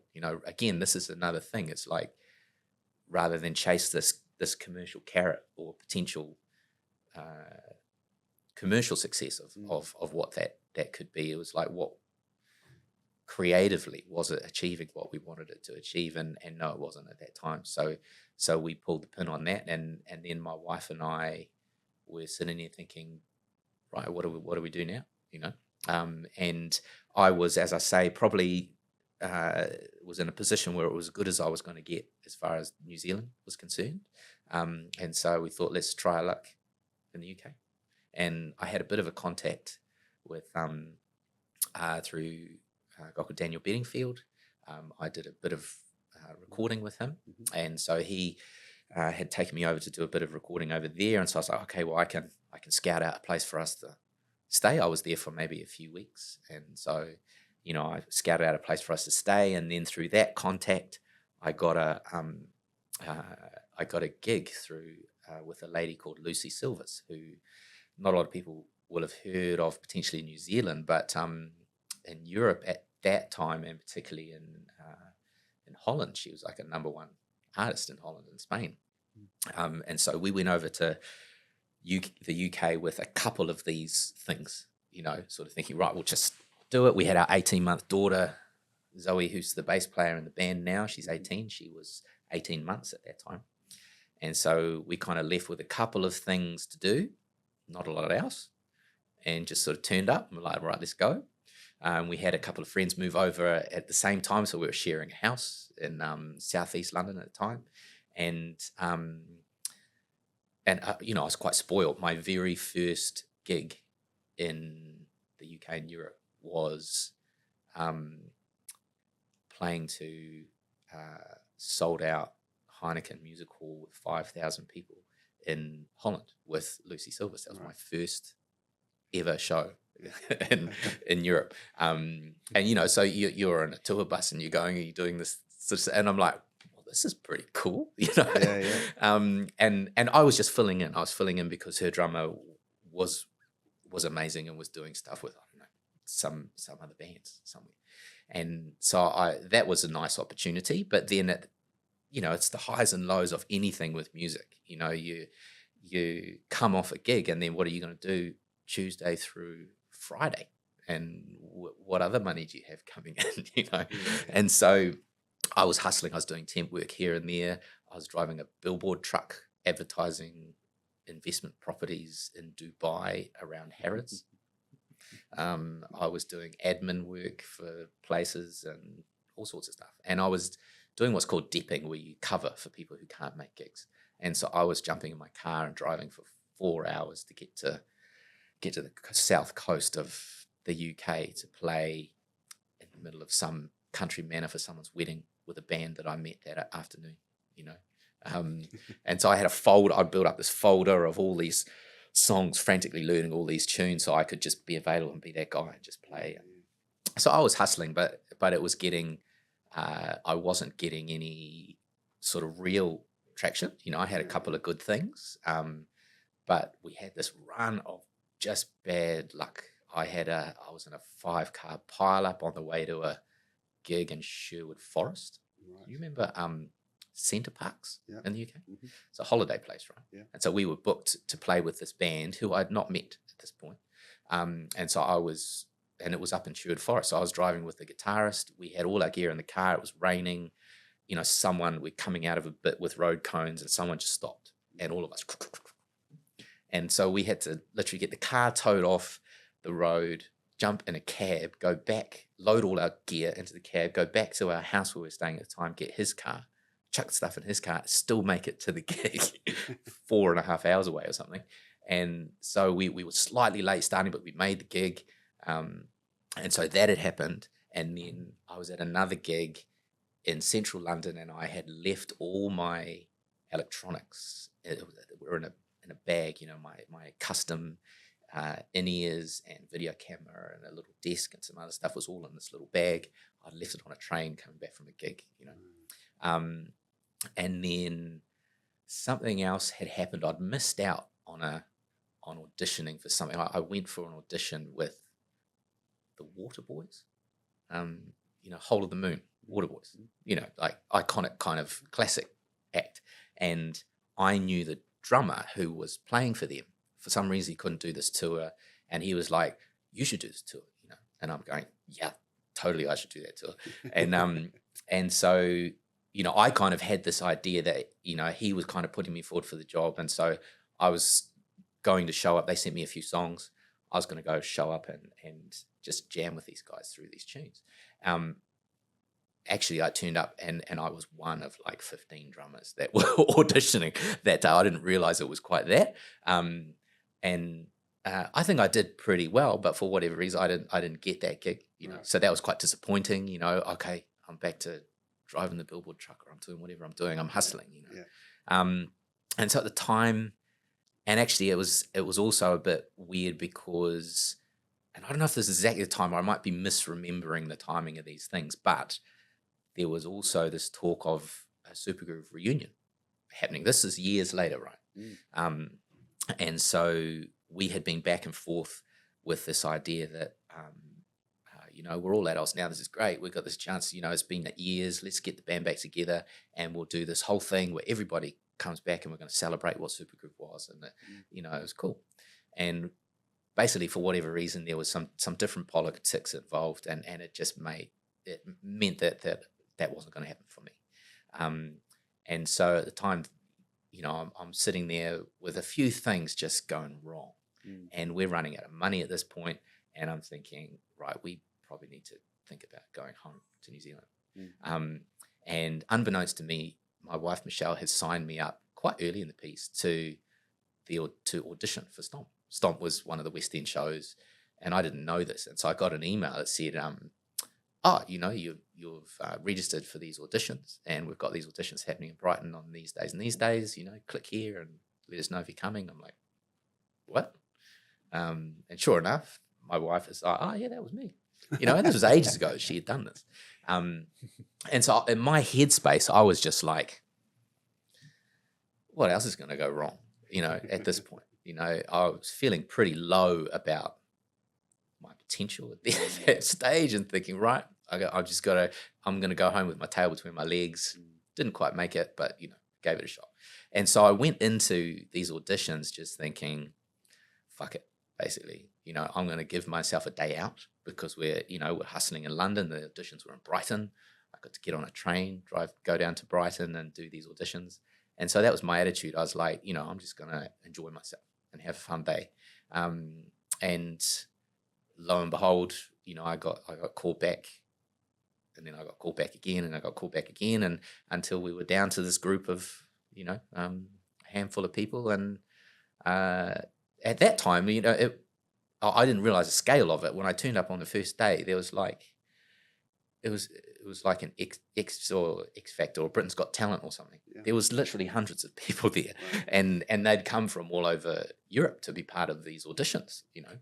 And again, I think I was so tunnel visioned in where I was at that I hadn't really paid attention, really. And in some ways, I think it served me well, because a lot of people were rehearsing things that they were working out to try and put forward, to present themselves in the best light. And I was like, I haven't done my research yet. I don't know what's going on. I don't even know what they're going to ask me to do. I'm just here, Yeah. And in some ways, I think that was quite good, because I was pretty much an empty vessel. And the way that they do the auditions for Stompers, it's open to anybody. You don't have to be a performer. You can just turn up. And if you've got energy and enthusiasm and some talent, you could be in Stomp. This is the thing, anybody can make music out of anything. That's the ethos of what Stomp is about. And so they would run these auditions as workshops, where you just have a bunch of people that put you in a group of like 30 or something. You get in a big semicircle. They'll say, all right, together we're going to do this sort of hand-feet routines, and we're going to clap and you stomp your feet on this beat, or we give you a pair of rubbish bin lids you put on your hands. What are you going to do with those? How are you going to make some shapes, and, what would you do? Just, and I was a fish out of water for the first couple of callbacks, because there was no drumming. It was all body percussion, dance-related shapes, moving stuff. And so, I didn't know what I was doing. And then I think it was the third callback. They had these big blue oil drums and these hammer handles with stuff on the end. And they're like, right, we've got the people making shapes here. I want you with the drumsticks. I want you to set up, play a beat, play something on these drums that these guys can jump around with. What would you do? And so there I'm like, now Sweet this spot. is my element, Yeah. And so I was able to lay down a few grooves, and I felt comfortable in that. Long story short, it got down to 12 of us. And then they said, thanks for your time. Cool. We'll give you a call if we need you. And that was it. And so I was like, cool, there's a few days of getting down to this stuff. And then I'm like, okay. And then I was back to hustling again. Left hanging. Yeah. They didn't say, there was no guarantee of anything. They're like, cool, thank you. And it wasn't till like a month later that I got a call, and they offered me a position to come and learn the show full time and pay me money to do it. Right. And it was twice as much money as I was earning at the time for 40-hour week of hustling, and so it's pretty exciting. Yeah. And it was full immersion down in Brighton and Hove, literally clock in, turn up at a warehouse, they'd come pick you up, go to this warehouse, which is the Stomp international sort of warehouse where they had all the production stuff. They would make their brooms, make their hammer handles, do all the stuff. You know, they had this industrial little warehouse place, and they had made a whole Stomp set like the show inside this warehouse. So you turn up and you walk in, and it's like you're in the theatre, but you're in the middle of an industrial complex in the back of somewhere, and sort of 9 to 5, 8 weeks, just learn the show, learn the parts, and the end of it, the last sort of couple of weeks, you were up in London in the theatre, still rehearsing during the day, and then you would watch the shows in the evening, and they do this every time apparently. But you know, the classic thing is you do your rehearsal, and then you're going to go watch the show in the evening, and then Luke, one of the creators of the show, turns around and says, "Right, you're going in tonight," and that's it, right. And you're in. Yeah. And so of our group, I was the first to get put in the show. Yeah. And I think I made a hash of it. You know, there were a few mistakes, few big mistakes that you know, if you were an audience member, you probably wouldn't really pick up on. But you know, my numbers were all over the place. I was just like going around, trying to keep up, trying to do my thing, but so exciting, jeepers, and so supportive. You know, really cool. Like that, it's such a great company and cast to work for, because and it taught me so much about music, because what you're doing is I'm a drummer, so a drummer is kind of a bit of a mini orchestra in a way, because you're making these rhythms based on all these different sounds. So Stomp is like taking a drummer and a conga player and a percussionist and putting them all together and creating these rhythms, but you're splitting those rhythms between 8 different characters. So instead of where I'm used to playing, there's my kick, there's my snare, there's my hi-hats, I'm playing, I'm making this beat myself, you know, based on these different sounds. For Stomp, your sound might just be the,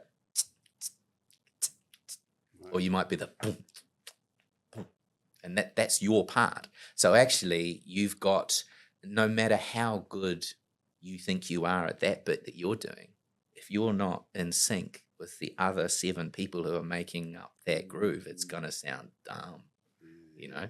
So that was the whole thing it taught me so much about, I hear music on a real macro level now. You know, it's like where you see those commercials where it's like, you know, the inside engine of a car, and then it goes, and you see all the component bits, you know, it's kind of like the Matrix. You're looking at it that way. So suddenly, under a microscope, you're examining what that one little bit of the beat is, you know, and that's where you're locked into. But then that needs to sit with that, and this person is also spinning when they do that, and they do, you know, it's pretty amazing, because you have to work with that dynamic and become one as a group of people to create this movement and this energy. So as a musician and a drummer and a performer, what an opportunity, you know, it's amazing. And of course, what a way to throw you in the deep end too, you know, like you're just there, you don't have any, I had no costume, I had no gear, you know, you're just there rehearsing for the afternoon thinking, cool, you know, I'm still doing my thing. And it's like shows at 8, and this is like, I don't know, 4 o'clock in the afternoon, and Luke points at me and says, right, you're up. I'm like, so I'm calling my wife, and I'm like, hey, I'm not going to be home because I'm going on stage tonight. This is crazy. So you're borrowing a costume, and you're making it work. But of course, they put the most experienced team of the rest of the performers around you, and they just carry you through that show. And then the rest is what it was. You know, I managed to get a position with that cast in London, and I did that full time for 8 years. Wow. When you say full time, how many shows a week?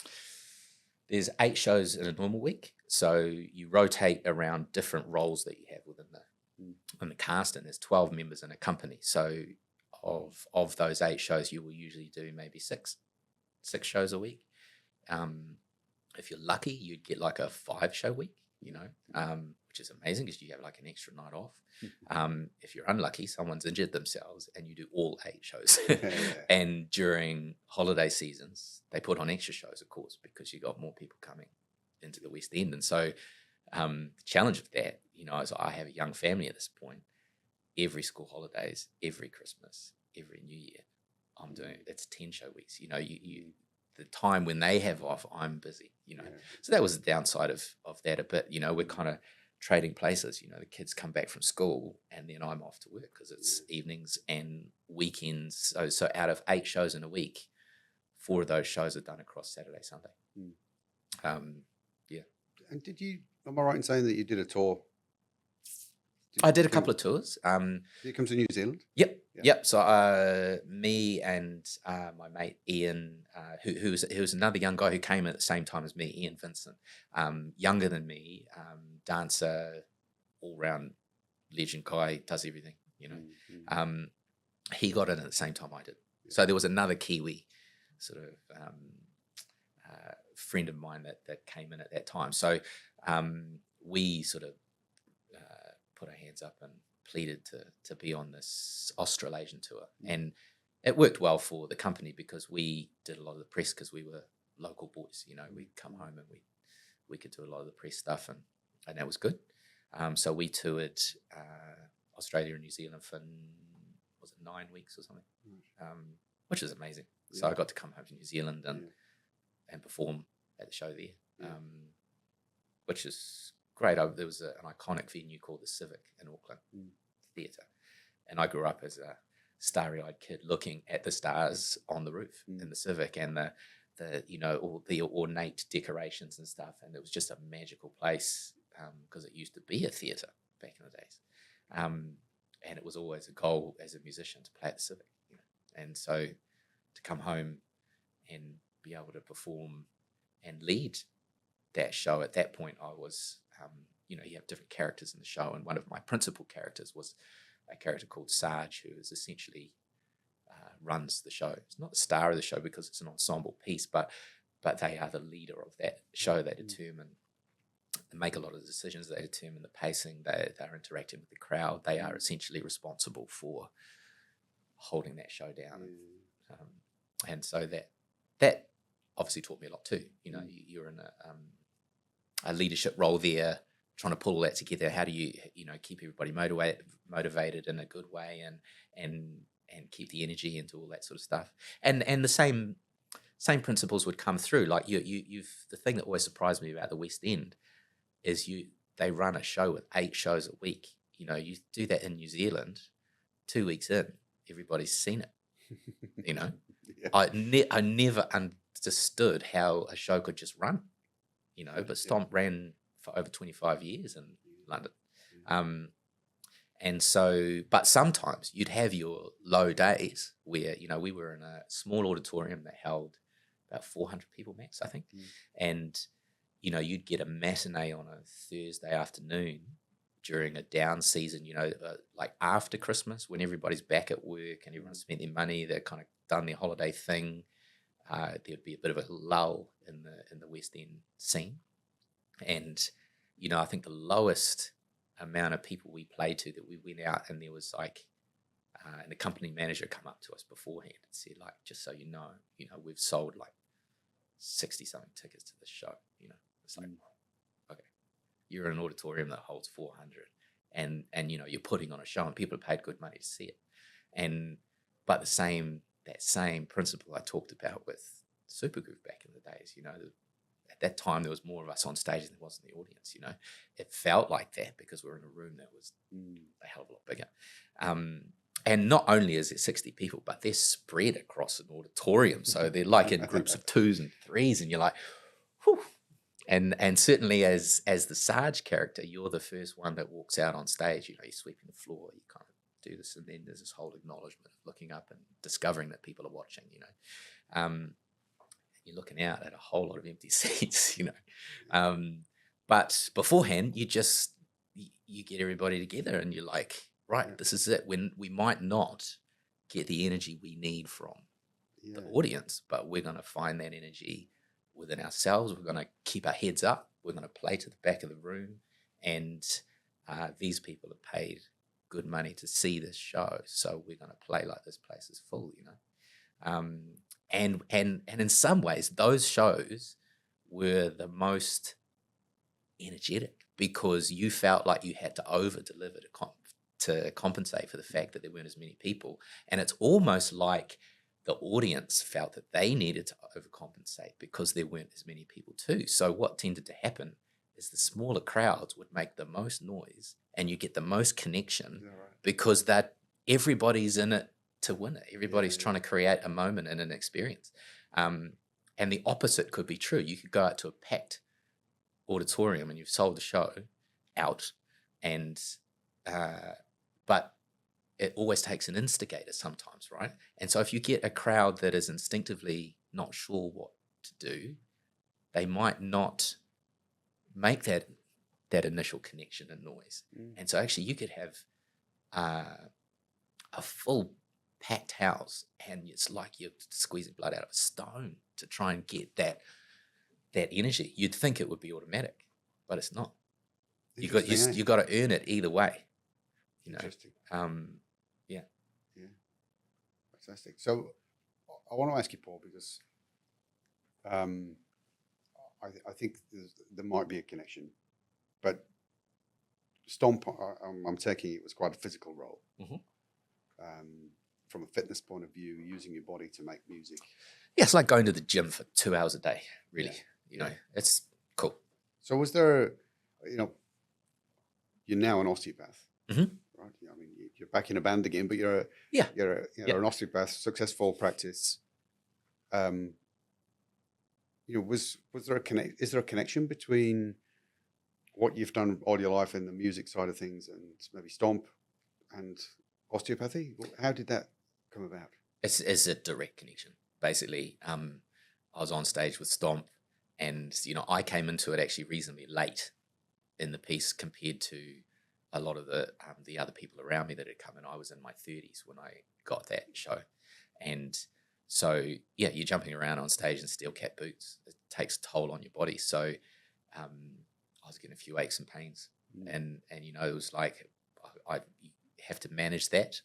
And I went to see an osteopath, and I was really impressed with the way that osteopathy looked at health and the way that it valued what health meant for me as an individual. I was looking a bit more holistically at me as a person and what I was doing in my life that constituted how my body was going to respond to different things. And so I thought that's a really cool way of dealing with stuff. Yes, I'm getting, they're working on the fact that my knee hurts, but they're trying to think about why my knee hurts in context to who I am as a person and what my capacity for my knee not hurting is based on who I am as a person as well. And so that, when I think about bigger principles of things, from my background, that really struck me. This wasn't like just an engineering mechanical thing, like I'll give your knee a bit of a rub and you're good, choice, see you later. It was like, no, what does health mean? What does that look like? What does that look like for you versus what it looks like for someone else?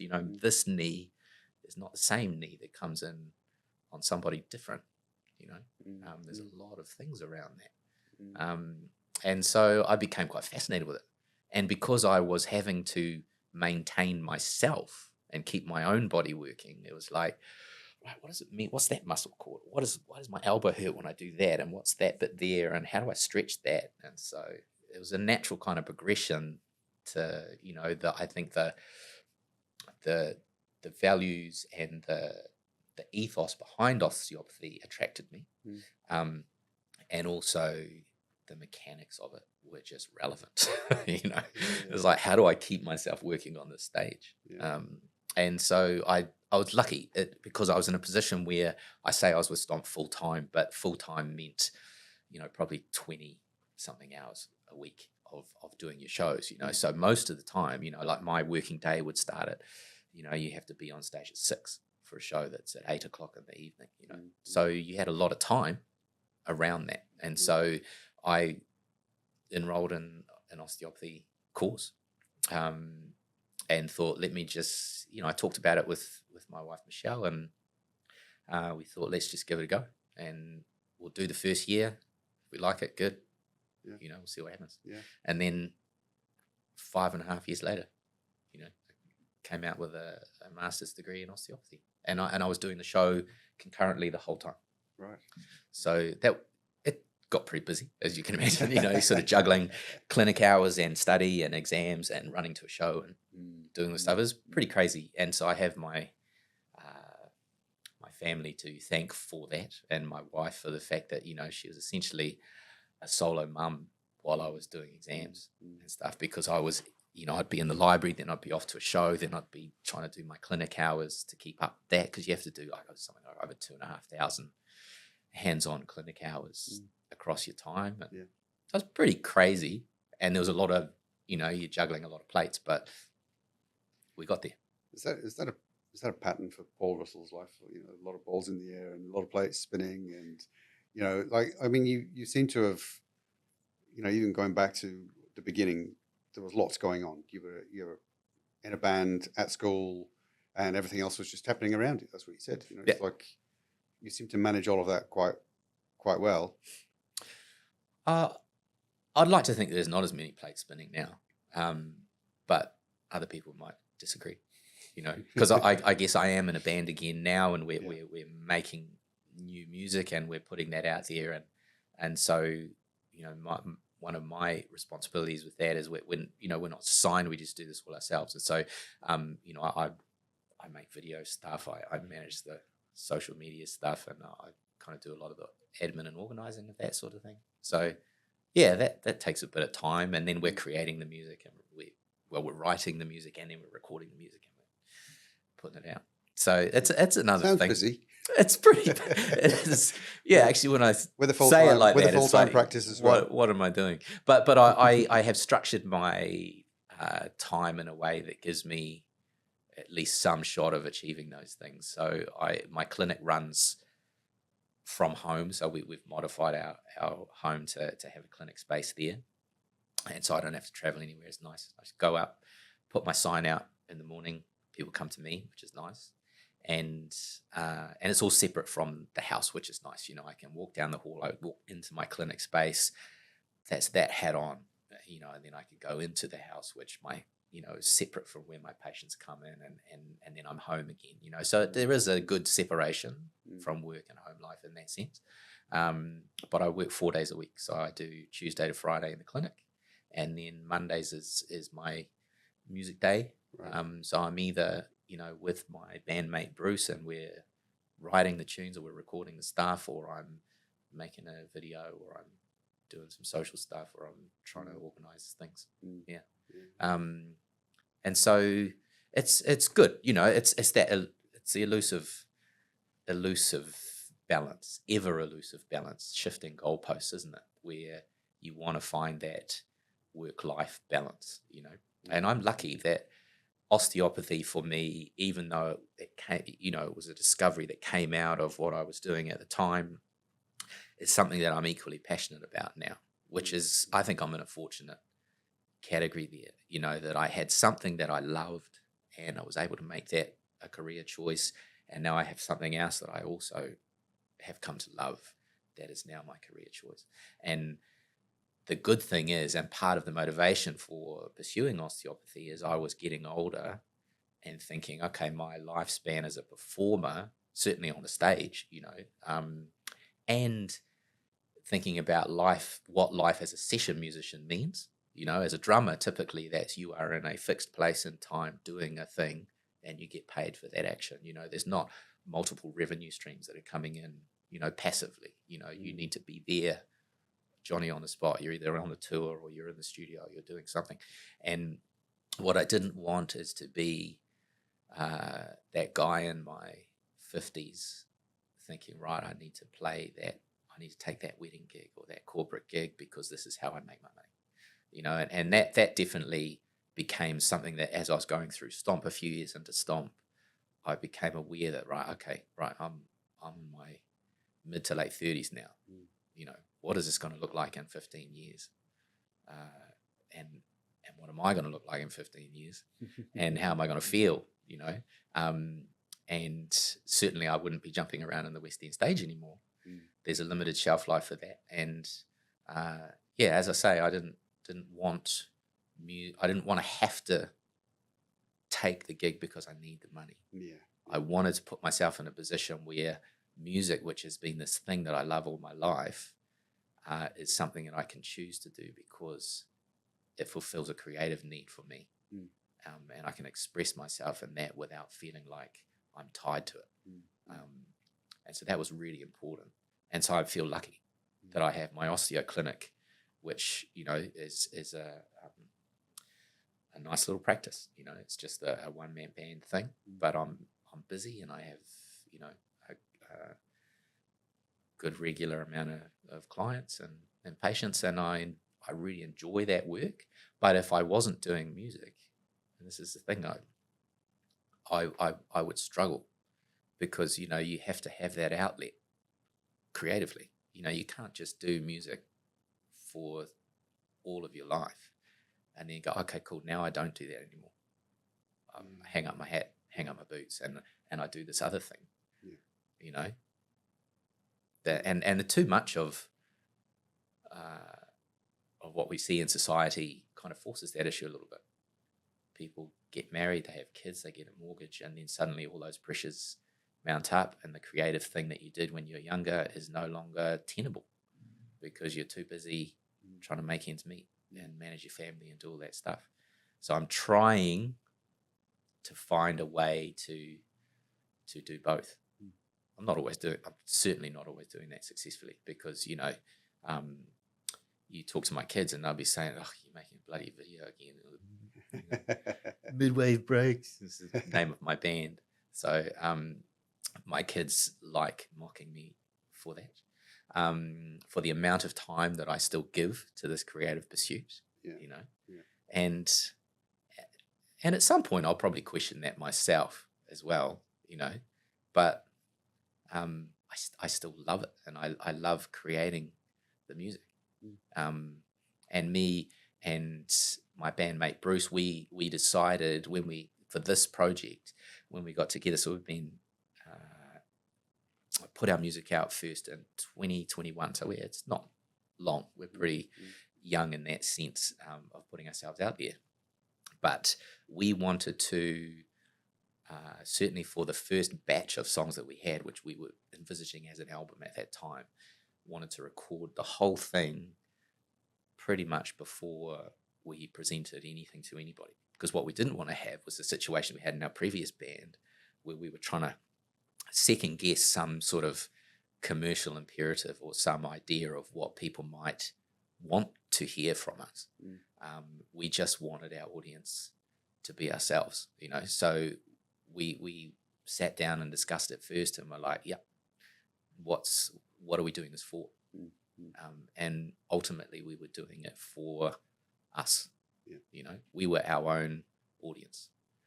The fact is, though, that we're both reasonably accomplished musicians who are perfectionists at heart, and so even though we're doing our own side project for ourselves, we're doing it to the best that we can do it with the resources that we have.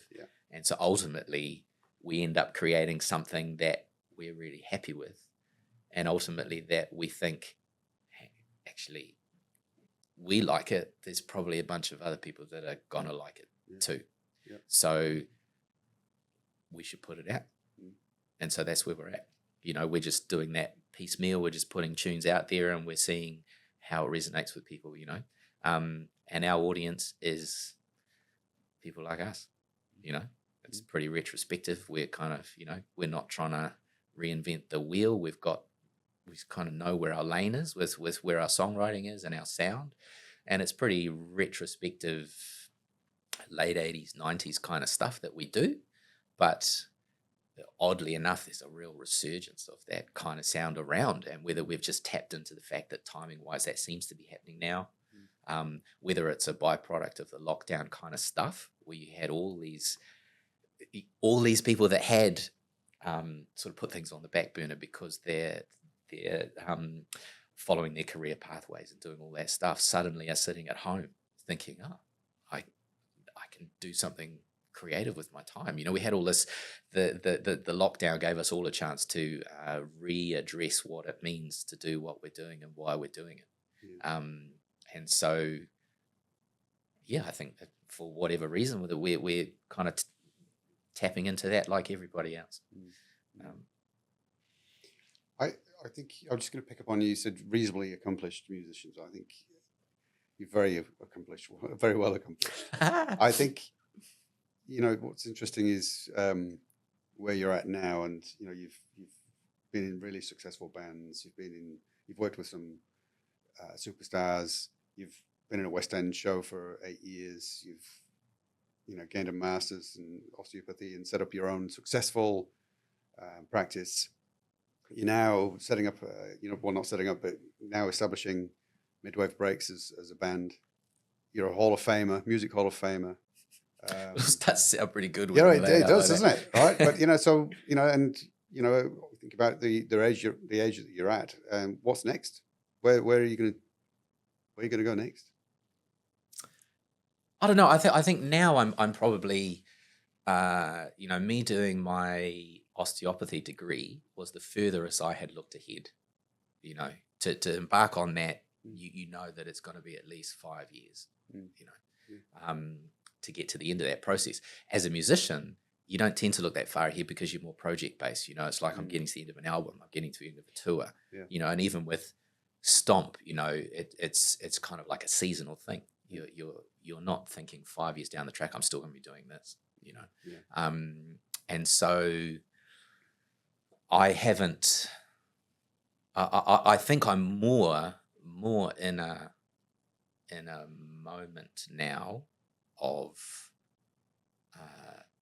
being comfortable doing what I'm doing for a period of time, as opposed to always shooting for something around the corner.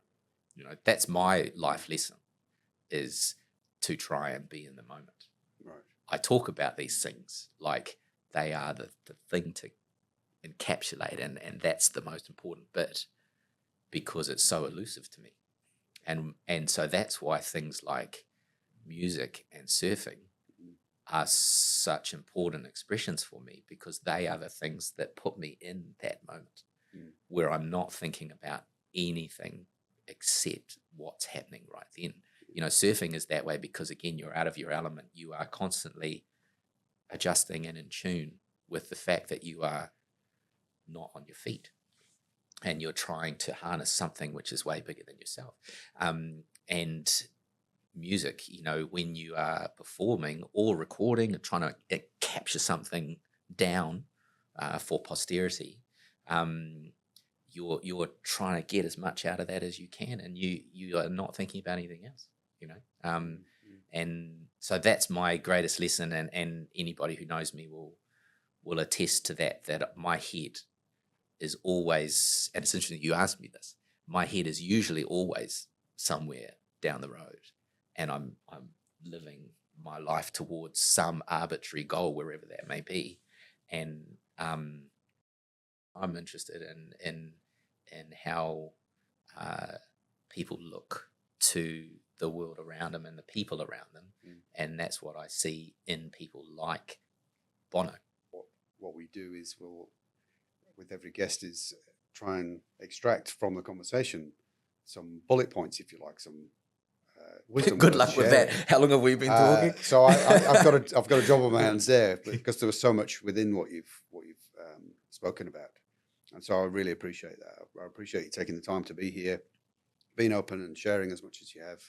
It's been fascinating. So thank you very much indeed for that, Paul. I really appreciate it. Oh, you're welcome. Thanks for having me. I enjoy the process of sharing that stuff. It's helpful for me. It's nice to have a bit of a look back on why I feel the way I feel about things, how my journey has led me to the point that I am.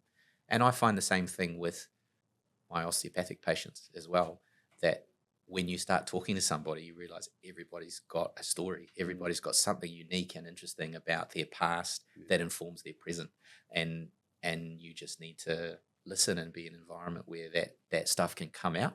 And so I love that exchange. It's cool. Yeah, awesome.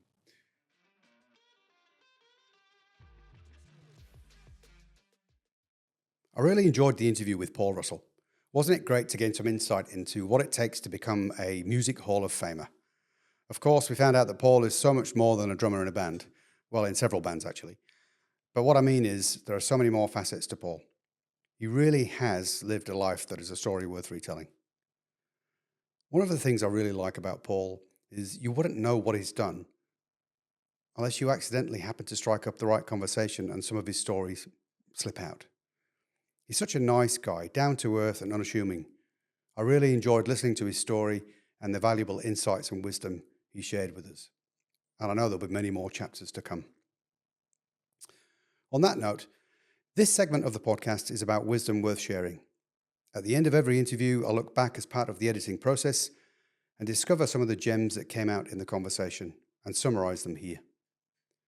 From Paul's interview, I've drawn out about 4 main areas. There were lots more, but the 4 that I've chosen are having a positive mindset, facing your fears, living a values-based life, and finally, being in the moment.